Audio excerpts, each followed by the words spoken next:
I'll start with the Shivalik LPG carrier, which sailed from Persian Gulf, crossed the Strait of Hormuz, and headed towards India. Will be reaching today around 5 o'clock in the evening, maybe after an hour or so. And before its arrival, documentation, priority berthing, everything has been arranged at the port so that there is no delay in discharge of cargo by this vessel. All Indian seafarers in Persian Gulf area are safe.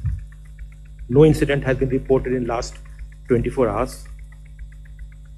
And we are in the ministry and in the DG shipping, we are keeping continuous watch on the situation. We are in touch with each vessel and its crew. 22 vessels, as was reported on Saturday also. 22 Indian flag vessels with 611 Indian seafarers remain in the west of the Strait of Hormuz in Persian Gulf. And DG Shipping continues to closely monitor the situation in coordination with ship owners, the recruitment and service licensee, and Indian missions in the region. The Indian flag vessel Jagladki, which sailed from UAE on 14th of March, it is carrying 80,000, about 81,000 of Murban crude oil, is safely en route to India. And it has this vessel and all Indian seafarers are on board are safe. They'll be reaching tomorrow at Mundra port. Since the activation of DG Shipping Control Room, the Directorate has in the past 48 hours, I'm giving figure for the last 48 hours, about 310 calls and about 600 emails have been received. And in the last 24 hours, just a breakup of this number, last 24 hours, the number has been 53 calls and about 150 emails. The DG Shipping, as regulator of maritime sector of India, has facilitated safe repatriation of 286 Indian seafarers from the Gulf region so far. And this includes 33 sea repatriations in the last 48 hours. And in the past 24 hours, the number has been 10 repatriations from various airports and regional locations across the Gulf region.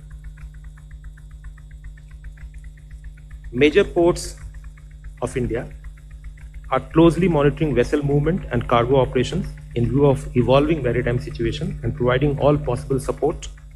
Some of the measures, the relief measures through policy and through initiatives of the ports, I have already narrated in the earlier briefings. One example I'll cite today. They are maintaining close coordination with the customs and other stakeholders to facilitate resolution of operational issues. For example, the Jawaharlal Nehru Port is providing temporary storage of laden containers destined for Middle East as transshipment containers. And that port has also provided 100% rebate on ground rent or dwell time charges and about 80% rebate on reefer container plug-in charges up to 15 days for containers originating from GNPA.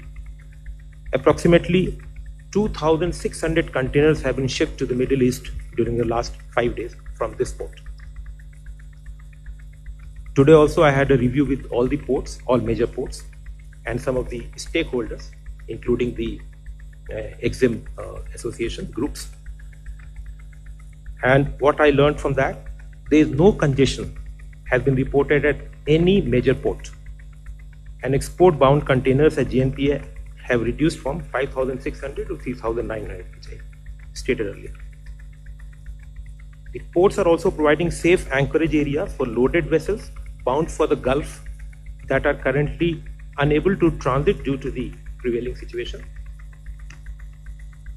And also an interministerial group has been constituted under the Directorate General of Shipping with members from customs, ports and other stakeholders.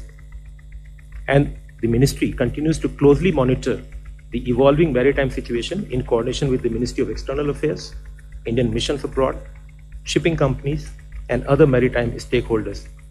This is in order to ensure the safety and welfare of Indian seafarers while maintaining continuity of maritime trade and port operations.